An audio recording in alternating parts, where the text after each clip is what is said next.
वक्ता तथा राजनीतिक विश्लेषक विष्णु भट्टराईलाई हाम्रो च्यानलमा स्वागत छ। हजुर धन्यवाद। हजुर सर आराम हुनुहुन्छ? ठिकै छु। दिनचर्या कसरी बित्दैछ सर? धेरै भयो हजुरसँग कुराकानी नभएको। यही अब कोरोना लकडाउन अनि फेरि अहिले अलिक खुकुलो अनि यही अड्डा अदालत यही नै हो।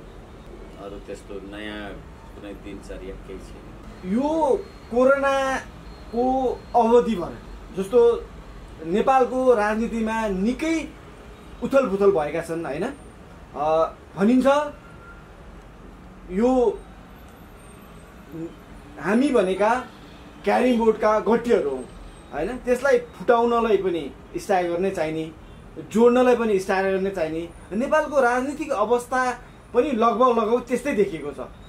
यो अवस्थालाई हामीले निहालेर हेर्दा अहिले जस्तो यो केपी शर्मा ओलीको लाई चाहिँ अब कसैले हटाउन सक्दैन हैन भन्थे हैन? उहाँ चाहिँ एकदम स्थिर उहाँ नै हो चाहिँ अहिले उहाँले नै यो गर्छन् अब भनौँ न त्यो कुराहरू थिए। तर हेर्दा हेर्दै केपी शर्मा ओलीलाई त शेरबहादुर देउवाको दमदार इन्ट्रीका साथ विस्थापित भयो। यसलाई कसरी हेर्नु भएको छ? धन्यवाद। अहिलेको सरकार भनेको मैले अरू पनि आम सञ्चारमा निवेदन गरेको छु, यो श्री 5 को सरकार र यो नेपाली जनताको अभिमतद्वारा आएको सरकार होइन। नेपाली जनताले नेपाली काङ्ग्रेसलाई राज्य सत्ता सञ्चालन गर्ने अभिमत दिएका होइनन्। 275 को पार्लियामेन्टमा तपाईँ जम्मा 63 सिट हुनुहुन्छ। हजुर। त्यसमाथि पनि एकजना भ्रष्टाचारको कसुरमा भर्खर बयान गर्दै हुनुहुन्छ क्यारे अर्को के हुनुभयो। अहिले जम्मा 61 जना हुनुहुन्छ भनेपछि नेपाली जनताको अभिमतले त तपाईँ सरकार होइन, तपाईँ प्रधानमन्त्री होइन। अनि तपाईँलाई मैले त धेरैचोटि निवेदन गरेको छु, मेरो लागि यो सरकार यो सर्वोच्च अदालतको असार 28 गतेको फैसला 8औं आश्चर्य हो। संसारमा अदालतले सरकार बनाइदिएको कमसेकम मेरो चाहिँ जानकारीमा छैन। त्यसकारणले गर्दाखेरि यो कसको अवतरण कसको उत्तरण भन्दा पनि यो वास्तवमा संसदीय प्रजातन्त्रमा बहुदलीय राज्य व्यवस्थामा जनताको राजकीय सत्ता र सम्प्रभु सत्ता भन्ने हामी जे गर्छौं नेपाली जनताकै हातमा, नेपाली जनताले नै राज्य शक्तिको निर्णायक नेपाली जनता नै हुन् भनेर जे जति अभिनय नाटकीय शब्दहरू तपाईले संविधानमा लेख्नु भएको छ तिनीहरू सबैको अन्त्य भयो। श्री 5 को सरकार सर्वोच्च अदालतका श्री 5हरूले यो सरकार बनाइदिनु भयो। त्यसकारणले गर्दाखेरि यो सरकार नेपाल र नेपाली जनताको सरकार होइन। मलाई यसमा यो सरकार प्रति कुनै आकर्षण आकांक्षा र यसले कुनै गति लिन्छ भन्ने पनि लाग्दैन। हिजो शेरबहादुर देउवाजी राजनीतिक वृत्तमा अत्यन्त विवादास्पद छवि भएको मान्छे हो।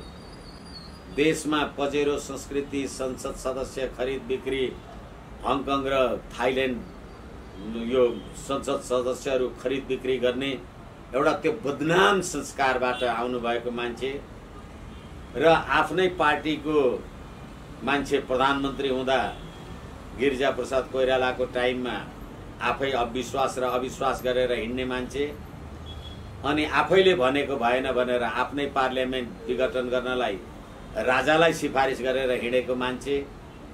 यो अवस्थाको यो सरकारको नेतृत्वप्रति कमसेकम मेरो चाहिँ अत्यन्त वितृष्णा छ। र अर्को कुरा म तपाईलाई निवेदन गरौँ, अहिले यो सरकारलाई समर्थन गर्ने मध्येको नेकपा माओवादी 2052 सालको माओवादी जनयुद्ध सुरु हुनुभन्दा अगाडि यिनै बाबुराम भट्टराईले 40 बुँदे मागपत्र शेरबहादुर देउवा समक्ष बुझाएका थिए, हजुर, जसमा सन् 50 को सन्धि खारेजी, संसदीय प्रजातन्त्र भनेको खसीको टाउको देखाएर कुकुरको मासु बेच्ने थलो र गणतन्त्र राजतन्त्रको विरुद्धमा जे तपाईले ज्ञापन दिनुभएको थियो, त्यतिखेर माओवादी जनयुद्ध चल्दा माओवादीहरूको टाउको काटेर झोलामा हालेर ल्याऊ अनि त्यही झोलाभरि पैसा लिएर जाऊ भनेर 50 लाखको भन्ने शेरबहादुर देउवा आज तिनै प्रचण्डको खुट्टा ढोगेर, तिनै प्रचण्ड संसदीय व्यवस्थाको विरुद्धमा 17,000 नेपाली जनताको हत्या गर्ने मानिसहरूको संलग्नतामा बनेको सरकार र तत्कालीन नेकपा हुँदा केपी शर्मा ओली, माधव कुमार नेपाल, पुष्पकमल दाहालजी एउटै पार्टीमा हुँदा उहाँहरूले आफूलाई 2/3 को सरकार, अब हामी त सी जिनपिङ विचारधाराद्वारा यो राज्य सत्ता चलाउँछौँ भनेका मान्छेहरू आज तिनै माधव नेपालजी, तिनै पुष्पकमल दाहालजीहरू आफ्नो पार्टीमा आगो लगाएर शेरबहादुर देउवाजीलाई समर्थन गर्न जानुभएको छ र केपी शर्मा ओली र प्रचण्डजीको त्यतिखेरको आजभन्दा 2-2.5 वर्षदेखिको झगडाको कारण पनि सरकार बनाउने कुरामा, सरकारी नियुक्ति गर्ने कुरामा, सरकार सञ्चालनका कुरामा मेरो समेत सहभागिता चाहिन्छ भनेर केपी शर्मा ओलीसँग भएको द्वन्द्व अब अहिले शेरबहादुर देउवाकोमा गएर उहाँले ठ्याक्कै त्यही गर्नु। सरकारको नियुक्ति गतिविधि गर्ने कुराहरूमा पहिले मलाई जानकारी हुनुपर्छ र सरकार सञ्चालन गर्ने उच्च स्तरीय संयन्त्र चाहिन्छ भनेपछि यो संविधान अन्तर्गत तपाईले 2टा प्रधानमन्त्री खोज्नु भएको हो। यसै कारणले गर्दाखेरि तपाईहरुले भनेको एकदम क्यारिस्मेटिक आदि इत्यादि जे भन्नुस्, यो जस्तो अस्वस्थ र यो जस्तो गैर संवैधानिक, यो जस्तो राजनीतिक दलहरूको शिरहरण भएको सरकार त अर्को हुनै सक्दैन। तपाई नेकपा एमालेको चुनाव चिन्ह, नेकपा एमालेको घोषणा पत्रद्वारा चुनाव लडेर एमाले भएर संसदमा आउनुभयो अनि नेपाली कांग्रेसलाई गएर भोट हाल्नुहुन्छ। यो जस्तो नैतिकताको च्युत भएको अर्को कुनै सरकार छ? त्यति मात्रै होइन, नेकपा माओवादीका प्रभु शाह, लेखराज भट्ट लगायतका मान्छेहरूले फ्लोर क्रस गरे भनेर तपाई नै पुष्पकमल दाहालजीले आफ्नो पार्टीबाट निकाल्नुभयो, उहाँको संसद सदस्य समाप्त भयो। हजुर। अनि अब त्यो दल त्याग सम्बन्धी ऐन माधव नेपाललाई नलाग्ने भनेर फैसला लेख्छ सर्वोच्च अदालत, अनि लेखराज भट्टहरूलाई लाग्छ र संसद सदस्य जान्छ।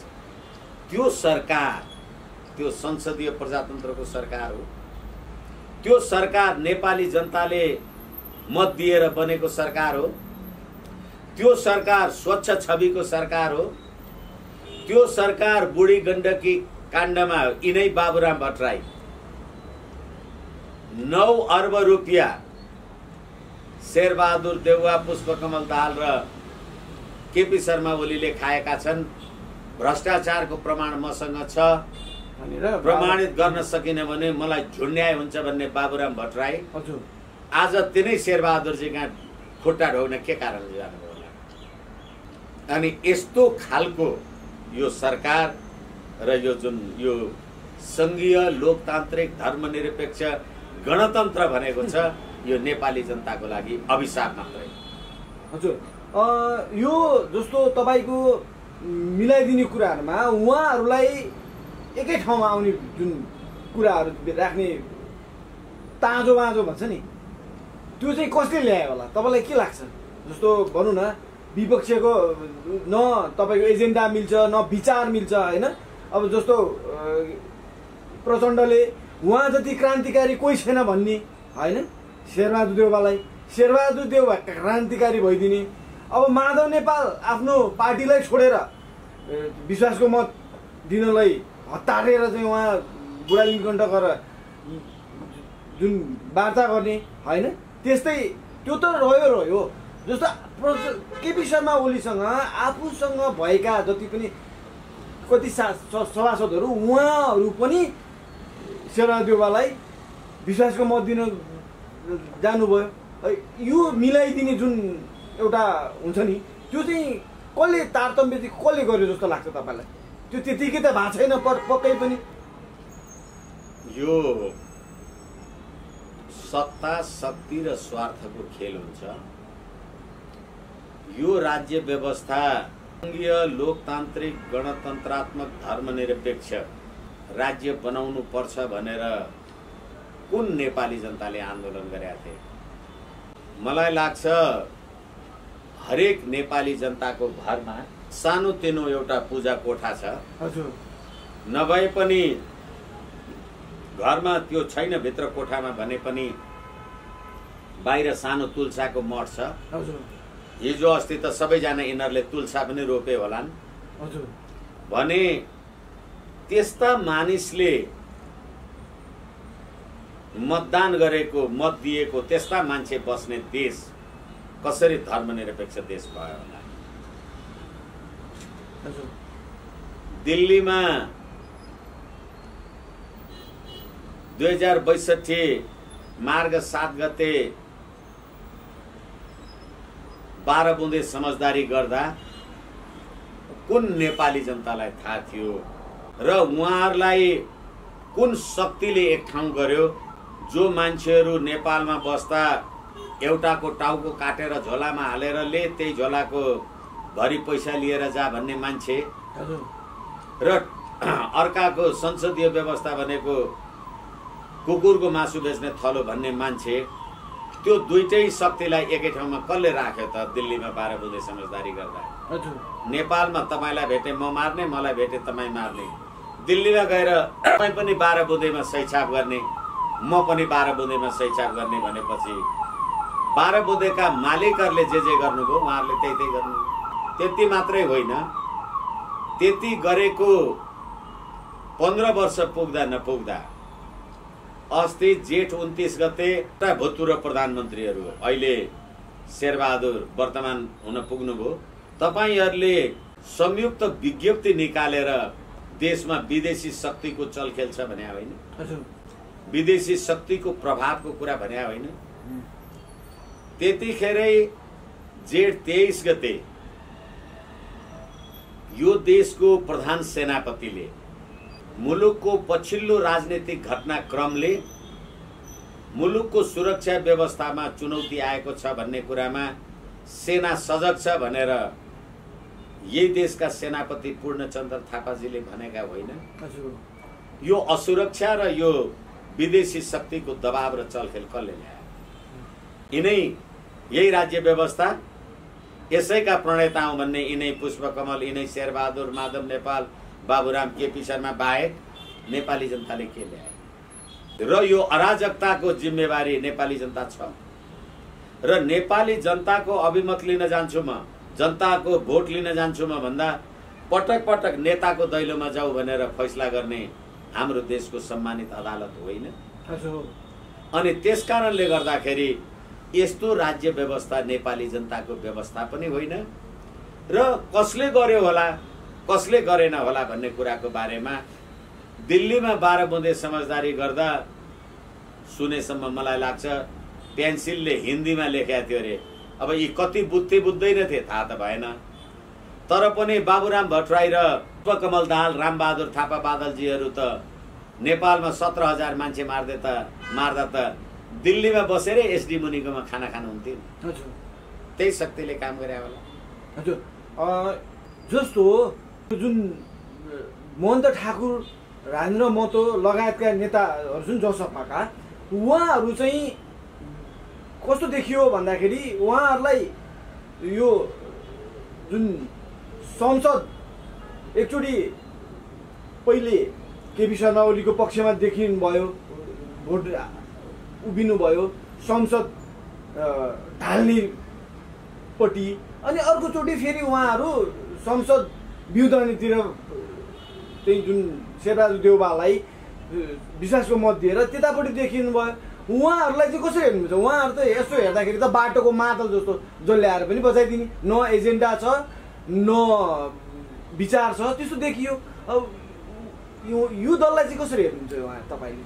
अब कि उहाँहरूको स्वार्थ देखिन्छ यसमा? के यो संविधान बनाउँदाका बखत अथवा संघीयताको ठुलो वकालत गर्ने भन्ने अहिले तपाईँले नाम लिएका पात्रहरू र अस्ति उप प्रधानमन्त्री हुँदाखेरि पनि नेपाललाई बहुल राष्ट्र राज्य बनाउनुपर्छ, देश विखण्डन गर्नुपर्छ, त्यसैका लागि हामी सत्तामा आएका हौँ भन्ने मान्छेहरू, जसले उप प्रधानमन्त्री हुँदा यो संविधान जडाउनु भयो, उपेन्द्र यादव लगायतका मानिस, गौर हत्याकाण्डका 28 जना नागरिकहरूको हत्याको बारेमा र 2072 साउन भदौको मधेस केन्द्रित आन्दोलनमा हाम्रो आन्दोलनमा सहयोग गर्न आऊ, मर्यो भनेदेखि 50 लाख हरेक व्यक्तिलाई दिन्छु भनेर उहाँहरूले जे भन्नुभएको थियो त्यो 50 लाख रुपियाँ दिन सक्ने हैसियत उहाँहरूको थियो, छ अहिले पनि। हजुर, कसले दिन्थ्यो? उहाँले त झन् जुन एउटा उसमा चाहिँ उक्साउनु भइरहेको थियो, त्यो 50 लाख दिने शक्ति कहाँ थियो? हजुर, यही संविधानको विरुद्धमा आगो लगाउँदा आन्दोलन गर्दा मार्नका लागि, अनि मर्यो भने त यही सरकारले त 50 लाख दिँदैन थियो होला। हजुर, उता पारिकै इष्टमित्रहरूले दिनुहुन्थ्यो नि। हजुर, अनि उहाँहरूकै स्वार्थमा सब काम कारबाही गर्नुभयो। र अहिले पनि हामीले, मैले भर्खरै तपाईँलाई विनम्रताका साथ निवेदन गरेँ, उहाँहरूको पार्टीबाट निर्वाचित भएर आएको, उहाँहरूको पार्टीको समानुपातिकबाट आएको सरिता गिरी मार्काका मान्छेहरूले लिपुलेख, लिम्पियाधुरा र कालापानीको विषयमा भारतलाई त्यो क्षेत्र लिजमा दिए पनि हुन्छ नि, सधैँ कति झगडा गर्नु पर्यो भनेर नेपालको संविधान र कानुनको विरुद्धमा हिन्दीमा भाषण गर्ने मान्छेहरू र अहिले तराईमा कुनै पनि नेपाली नागरिकले नागरिकता पाएका छैनन् भनेर रोटी र बेटीको नाउँमा नागरिकता दिनुपर्छ भनेर चर्को आवाज उठाउनेहरू, तिनीहरूको निष्ठा र तिनीहरूले नेपाली जनताको लागि राष्ट्र, राष्ट्रियता, राष्ट्रिय एकता, अखण्डता, स्वाधीनता, सम्प्रभुताका लागि कति काम गर्छन् भन्ने कुरा यसै जग जाहेर हुन्छ। त्यति मात्रै होइन, दिल्लीमा 12 बुँदे समझदारी गर्न जाँदा भारतका राष्ट्र निर्माता महात्मा गान्धीको शवदाह गरेको राजघाट गएर फूल चढाएर प्रणाम गरेर महात्मा गान्धीलाई प्रणाम गरेर आउने मान्छे नेपालमा आएर पृथ्वीनारायण शाहको शालिगलाई लाताले हानेर ढालेर ल्याएको राज्य व्यवस्था। अब यो भन्दा बढी कुरा, यति कुरा मैले तपाईलाई निवेदन गरिसकेपछि यो राज्यको, यो राष्ट्रको व्यवस्था कसको हितमा, कुन नेपाली जनताको हितमा आएको रहेछ भन्ने प्रश्न भएन। अमेरिका जस्तो देशमा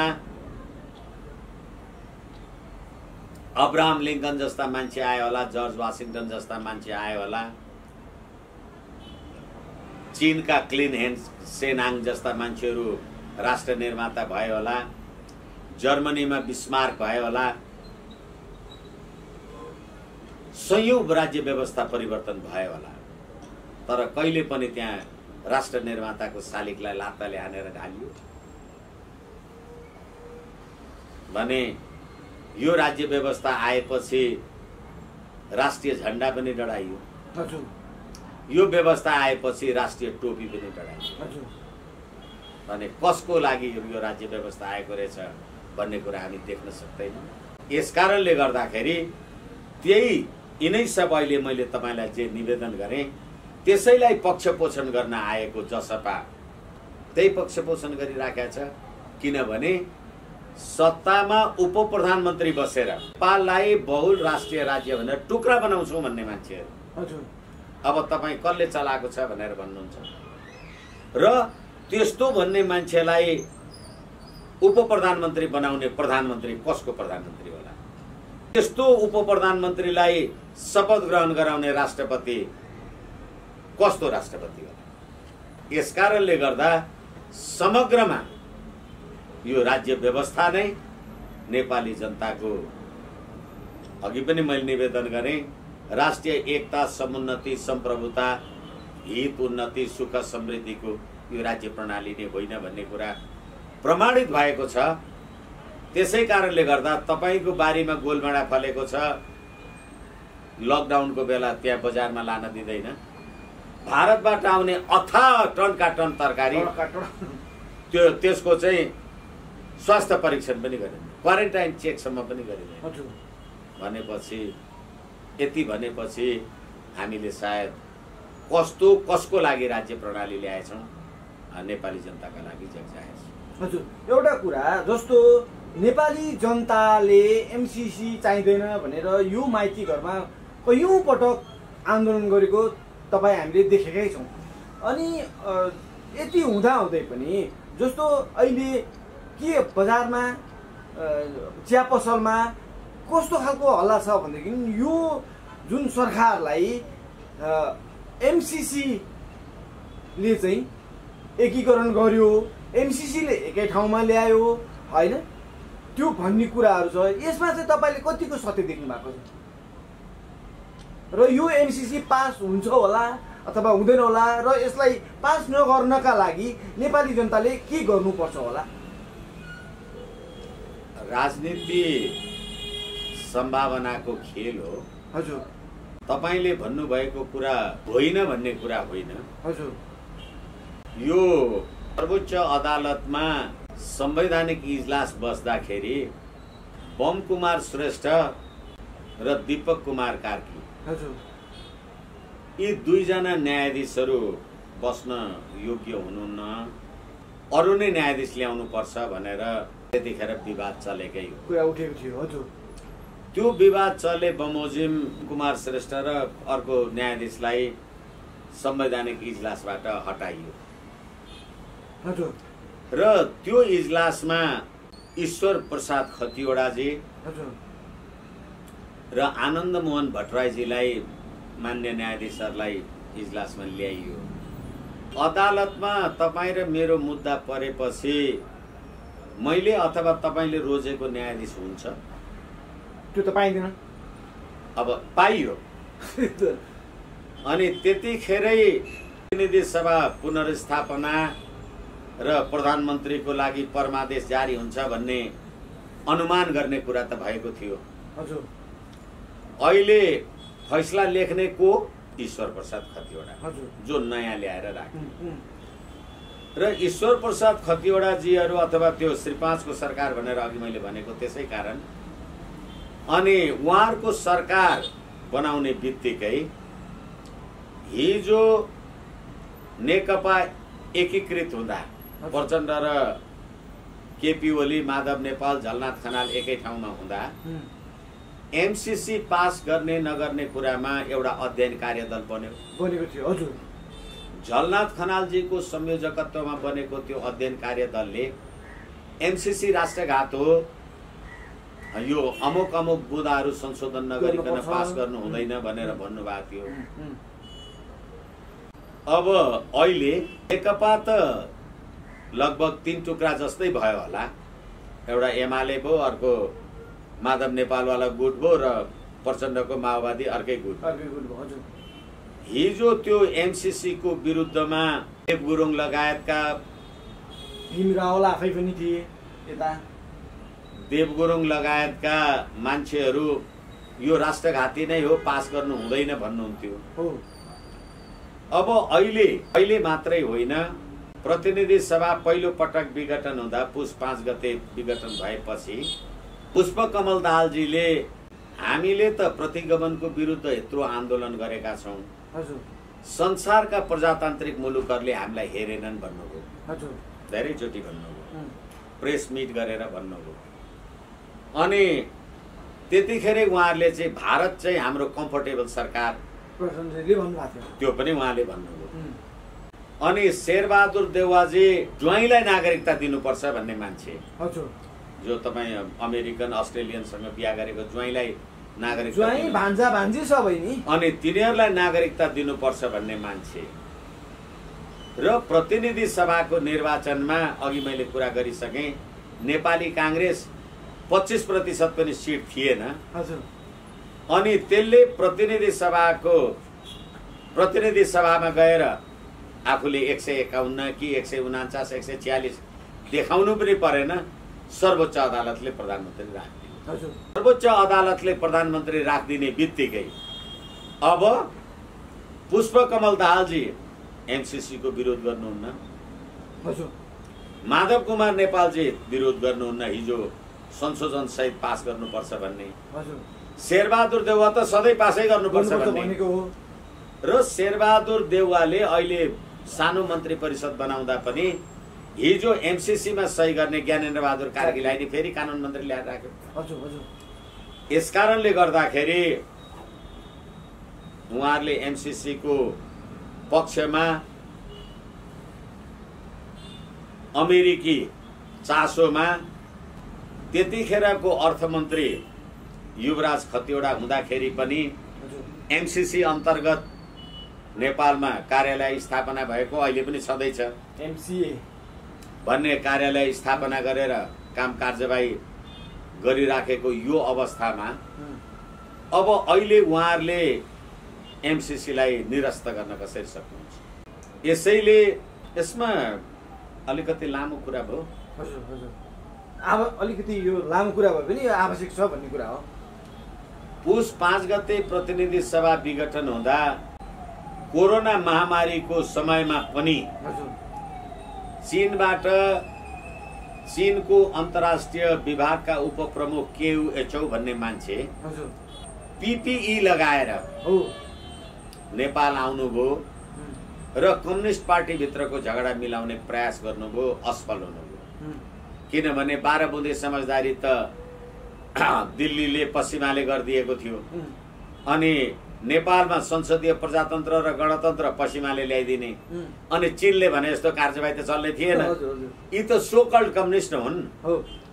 अनि यिनीहरू फेरि संसदीय प्रजातन्त्र अन्तर्गत चुनाव लडेर आयौं, प्रजातन्त्रवादी हौं भन्छन्, अनि सी जिनपिङ विचारधाराद्वारा हामी देश चलाउँछौं भनेर भर्चुअल मिटिङ गर्छन्। यी पाखण्डीहरूको कुरा गरेर साध्य छैन। अनि त्यतिखेर केयुएचओले कुरा मिलाउन नसकेपछि उहाँले फर्केर जाँदा जाँदै भन्नुभएको थियो, शेरबहादुर देउवालाई पनि भेटेर भन्नुभएको थियो, तपाईहरुको नेपालको राजनीतिक अस्थिरताले चीनको सुरक्षा व्यवस्थामा खतरा पैदा नहोस् भनेपछि कुनै नेपालीले अथवा तपाई हामीले कल्पना गर्न सक्छौं कि हाम्रो नेपालको राजनीतिक अस्थिरताले हामी चीनको सुरक्षामा प्रतिकूल प्रभाव पार्न सक्छौं? त्यत्रो क्षमता होला हामीसँग? हामीसँग त त्यो क्षमता छैन। हामी त्यो क्षमता छैन, हामी कल्पना पनि गर्न सक्दैनौं त्यो कुरा। भने किन भन्नु? किन भन्नुभयो भनेदेखि लिपुलेक, लिम्पियाधुरा र कालापानीको बाटो हुँदै मानसरोवरसम्म पुग्नका लागि भारतले जे बाटो बनायो, राजनाथ सिंहहरूले उद्घाटन गरे। भारत त इन्डो पेसिफिक स्ट्राटेजी अन्तर उसको सदस्य छ, संलग्न छ। अनि अमेरिकी खुफिया शक्ति भारतको बाटो हुँदै लिपुलेक, लिम्पियाधुरा हुँदै मानसरोवरसम्म त पुग्न सक्ने भयो। त्यो त बाटो बनाइसक्यो। अमेरिकी खुफिया एजेन्सी पुग्न सक्ने भयो, भारतले रोक्ने कुरा भएन। अब त्यो त भयो। नेपालले रसुवा केरुङ रेलमार्ग भनेर बीआरआईलाई, चीनको प्रस्तावलाई स्वीकार गर्यो। अनि तपाईले एमसीसी भनेर फेरि केरुङ रसुवा 450 केबी विद्युत प्रसारण लाइन गोरखपुरसम्म पुग्ने कुरालाई एमसीसी लाई पनि मान्नुभयो। अब एउटै बाटोमा माथि बिजुलीको तार अमेरिकी, अनि एउटै बाटोमा जग्गामा तल रेल अमेरिका हुन सक्छ? त्यो त सम्भव छैन। तल चीन हुन सक्छ? सक्दैन। सम्भव हुन नसकेपछि अनि केही एचौले के भनेको भने अहिले तिमीहरूले हामीले भनेको कुरा जे गरिराखेका छैनौ, तिमीहरूले एमसीसीलाई देशभित्र भित्र्याउँछौ र त्यो एमसीसी अन्तर्गत अमेरिकी खुफियाहरू जे पुग्छन् उहाँमाथि त्यतिखेरको लागि खतराको लागि तयार हो भनेको थियो। अनि अहिले माओ त्से-तुङको नाउँमा, माओवादको नाउँमा 17,000 मान्छे मार्ने प्रचण्ड, बाबुराम भट्टराई, रामबहादुर थापा बादल, अहिले यिनीहरू एमसीसी पास गर्नलाई तयार छ। कुरा बुझ्नुभयो होला नि यो पश्चिमाको कुन शक्ति रहेछ भनेर। र अब अर्को कुरा म तपाईलाई निवेदन गरौँ, नेपालले संसारका धेरै ठुला धनी राष्ट्रहरूसँग अर्बौं खर्बौं ऋण लिएको होला। अनि त्यो त नेपाल सरकार र सम्बन्धित सरकारले सही गरेर आर्थिक ऋण आदान प्रदान सुविधा सहुलियत लिँदा हुन्छ त। तर 55 अर्ब कि 75 अर्ब कति यो बिर्से पनि मैले, 55, 75, 65 अर्ब ऋण लिनका लागि, विकास ऋण लिनका लागि यो मिलेनियम च्यालेन्ज कर्पोरेसन एमसीसी चाहिँ किन पार्लियामेन्टबाट पास गर्नुपर्छ होला? अरू अर्बौंको तपाईँ सहयोग लिनुहुन्छ, प्रतिनिधि सभामा लानु पर्दैन। दिनै मन थियो भन्दै अमेरिकन युएस एडबाट दिए भए त हुन्थ्यो हैन? भने यो चाहिँ किन संसदमा लानु पर्यो? र त्यसै कारण मैले भनेको छु, अथवा त्यो एमसीसी प्रोजेक्टमा लेखिएको छ, एमसीसी प्रोजेक्ट यहाँ चल्दाखेरि त्यहाँ को कर्मचारी आयो, को कारिन्दा आयो तपाईँले हेर्न पाउनुहुन्न। उनीहरूले त्यहाँ कुनै कसुर आदि इत्यादि गरे, के गरे भने त्यहाँ नेपालको कानुन लागू हुँदैन। त्यहाँभित्र तपाईँले कुनै प्रवेश गर्नु पर्यो नेपाल सरकार आदि इत्यादि भने एमसीसी को तपाईँले स्वीकृति लिनुपर्छ। र यो सबै कुराले गर्दाखेरि त्यो कुरालाई तपाईँले पार्लियामेन्टबाट पास गर्नु भएपछि तपाईँको देशको सम्प्रभुता के हुन्छ? मैले तपाईँलाई मेरो कुरा भन्न त जानेको छु। विदेशीसँगको सन्धि सम्झौताहरूसँग नेपालको कानुन बाजियो भने सन्धि ऐनले, संविधानले गरेको व्यवस्था अनुसार सन्धि ऐन सन्धिको व्यवस्था चाहिँ लागू हुन्छ, नेपाली कानुन चाहिँ खारेज हुन्छ। नेपालको सम्प्रभु संसद भन्दा बलियो हुन्छ त्यो एमसीसी। मेरो कुरा मैले तपाईलाई निवेदन गर्न सके कि सकिन मलाई थाहा छैन। स्पष्ट भयो? यदि तपाईलाई स्पष्ट भयो भने नेपाली जनताको सम्प्रभुता अहिले इन्डो पेसिफिक स्ट्राटेजी अन्तर्गत एमसीसी आइराखेको छ। यो चाहिँ चीनलाई घेर्ने G7 का राष्ट्रहरूको कूटनीति र अमेरिकाको दक्षिण पूर्वी एसियामा आफ्नो शक्ति विस्तार गर्ने कूटनीति रणनीति अन्तर्गतको कुरालाई तपाईले पार्लियामेन्टबाट पास गर्नु भएपछि र अघि मैले ज्ञानेन्द्र बहादुर कार्की कानुन मन्त्रीको नाम लिएको थिएँ, एमसीसी प्रोजेक्टमा अमेरिकामा सही गर्ने त उहाँ हो।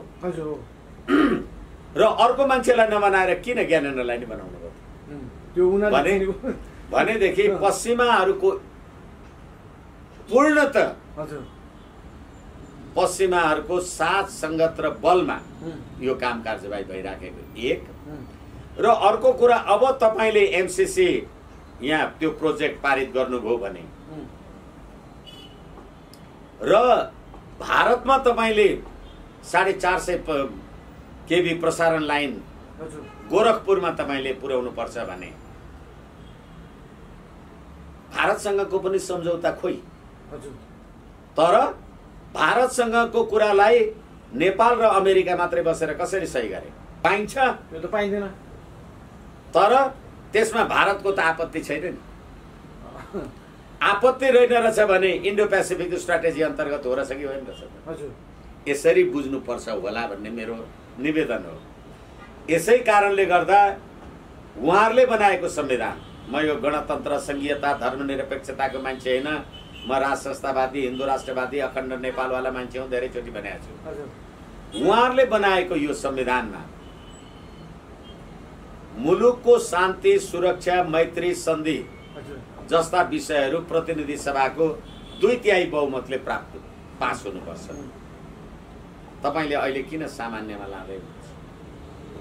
कहाँ छन् यो देशका जनता? अनि तपाईलाई भोक लाग्यो भने मैले भात खाएर त हुँदैन होला। त्यो त हुँदैन। तपाईको देश, तपाईको राष्ट्र, राष्ट्रियता, राष्ट्रिय एकता, अखण्डता, स्वाधीनता, सम्प्रभु सत्ताको बारेमा प्रश्न उठ्यो भने जनता उठ्नु पर्यो नि त। हजुर, तिमीले भोट दिएर पठाएको होइन भने त कुदेर सिंहदरबार जाने हो भने त म पनि गएर प्रधानमन्त्री हुन्थेँ होला नि। र तिमी जनताले भोट दियौ र तिमीले पठाएका प्रतिनिधिले यत्रो राष्ट्रघात गरिराखेका छ, कहाँ छन् नेपाली जनता? त्यति मात्रै होइन, निर्वाचनमा म उम्मेदवार उठेँ अनि म तपाईको घरमा गएँ, ओ मेरो पार्टीको नेता आउनुभयो भन्नुभयो, तपाईँले मलाई गाईको दूध र भात खुवाएर पठाउनु भयो, सँगैमा रहेको देउताको मन्दिरमा प्रणाम ढोक गर्न लगाउनु भयो, यसो टीका माला पनि लगाइदिनु भयो, सगुन खान्देर हैन।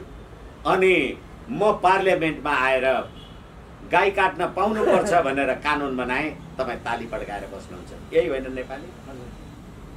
अनि जसले, मैले त यो कहिलेकाहीँ अलिकति पीडा पनि लाग्छ,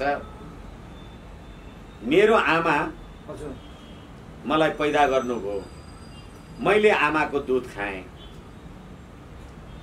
मेरो आमाको दुधले पुगेन, मैले मेरो घरमा पालेको गाईको दुध पनि खाएँ। तपाईँ चाहिँ त्यो पशुको दुध चोरेर मलाई खुवाउनुहुन्छ, तपाईँ चाहिँ त्यो बाछाले दुध खान पाएन भने आमाले त चुसाउनुहुन्न नि भने गाई त तपाईँको आमाभन्दा ठुलो रहेछ। अनि गाई काट्न पाउनुपर्छ भन्ने कानुन बनाउनेले त माई काट्न पाउनुपर्छ, आमा काट्न पाउनुपर्छ भने होइन? खोइ त यो देशका महिला पुरुष युवा नारी ती दुध खुवाउने आमाहरू कहाँ छन्? यो संविधान कसले बनाएको? नेपाली जनताले बनायो। माफ गर्नु होला, संघीयता भनेको आम नेपाली जनता कतिले बुझ्छ? म एउटा वरिष्ठ अधिवक्ता, म त्यति बुझ्दिनँ। यति बेलाको प्रधानमन्त्री सुशील कोइरालाले पनि भन्नुभएको थियो, के अरे यो संघीयता भने यसरी टुक्रिने कुरा भन्ने त मलाई थाहै थिएन। एकछिन तपाईँ जिम्मेवारीमा बसेर नैतिकहीन कुरा गर्ने? हजुर, म तपाईँको कानुन व्यवसायी भएर अदालतमा बहस गर्दा थाहा पाइन जानिन भन्ने? हजुर, त्यो त नपाइनु पर्ने हो। नपाइनु पर्ने, कति नीच कति पतितहरू छन्। हजुर, वीरेन्द्रको टाइममा नेपाली सेनाले होलेरीमा माओवादीहरूलाई घेरामा राखेको थियो। हजुर, त्यतिखेर फायर ओपन गरौँ भनेर सेनाले प्रधानमन्त्रीलाई सोद्धा घेराउ परेको कुरा थाहा पाएपछि गिरिजाले फायर ओपन गर भने राजा वीरेन्द्रले भने हुँदैन, म नेपाली मारेर राज्य गर्दिनँ। त्यतिखेर राजा वीरेन्द्रले फायर ओपन गर भनेको भए प्रचण्डले अहिले गणतन्त्र ल्याउँथ्यो, धर्मनिरपेक्ष हुन्थ्यो कि कहाँ नर्कलोक कहाँ जानुहुन्थ्यो? उहाँहरूको स्वर्गलोक जाने त चान्सै छैन। कुन नर्कलोक पुगिसक्नुहुन्थ्यो भने अब त्यसरी ल्याएको गणतन्त्र अब अहिले हिजो टाउको मोल राख्ने र टाउको काटी माग्नेहरू दायाँ बायाँ बसेका छन् भने यो एमसीसी को स्ट्राटेजी होइन भने अब के हुन्छ? यसकारणले अब संशोधन सहित पास गर्ने भएका छौँ हामी भन्छन्। संशोधन गर्न पाइँदैन भने चाहिँ एमसीसीले उनले पाइँदैन त आफ्नो ठाउँमा भनेको छ। अमेरिकी राजदूतले, रेड्डी बेरीले, ककलले भन्ने हो भनेका छन्। अब सबै कुरा सबैको फेरि यहाँ नेपालमा त्यसको संशोधन गरेर पनि त नहोला। के भन्न खोजेको भने नेपाल सरकार र अमेरिकी नियोग अथवा अमेरिकी सरकारको बीचमा हामी दुईजना परस्परमा यो सन्धि सम्झौता गर्छौं भनेर लेखेपछि तपाईको देशमा मात्रै एक्लै संशोधन गर्नुभयो भने त्यो उसलाई मान्न पर्छ भने नेपाली जनतालाई कति बेकुफ ठानेका छन् यिनीहरूले। तपाईँ र म दुईजना भएर एउटा करारनामा गर्यौं अनि मैले मेरो खुसीले मेरो घरमा आएर त्यसलाई संशोधन गर्न पाउँछु। यसकारणले गर्दा सुरुदेखि मैले तपाईहरु आम सञ्चारमा कुरा गर्दा भनेको छु, संघीय लोकतान्त्रिक गणतन्त्रात्मक धर्मनिरपेक्ष राज्य व्यवस्था भनेको यो पूर्ण रूपले विदेशी शक्तिको प्रभाव दबाव खेलमा आएको व्यवस्था हो। त्यसैले गर्दाखेरि 94% ओमकार परिवार बस्ने देश। अहिले तपाईं मन्त्री हुनुभयो भने झण्डा पूजा गर्दा मासु खाने मान्छे हुनुहुन्छ भने बोका काटेर पूजा गर्नुहुन्छ। यो देशमा एउटा क्रिस्चियन मान्छे राष्ट्रपति भयो भने म त गाईको मासु खाएर आउने मान्छे हुँ, म त गाईको मासु खाएको मान्छे हुँ, म बोका होइन गाईको बाछो काटेर झण्डा पूजा गर्छु भनेर दिनुहुन्छ? त्यो त पाइँदैन।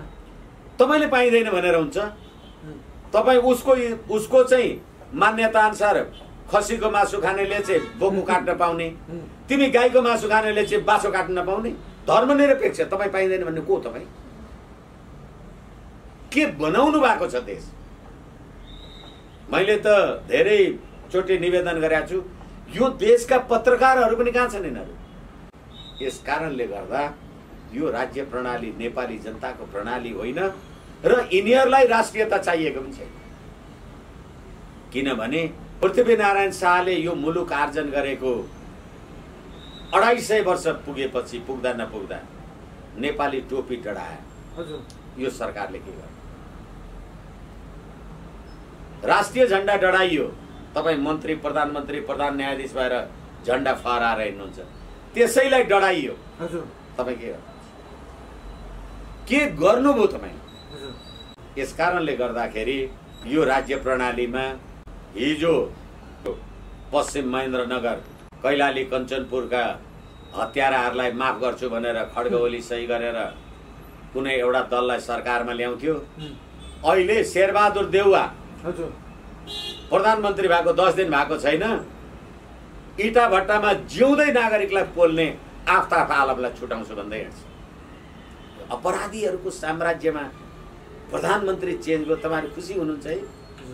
के अर्थ छ? समय दिनुभयो, धेरै कुरा गर्ने रहर हुँदाहुँदै पनि अब बाँकी कुरा अर्कोचोटि गरौँला भन्दै यहाँलाई मुरी दिन चाहन्छु। हस्, धन्यवाद, नमस्कार, प्रणाम।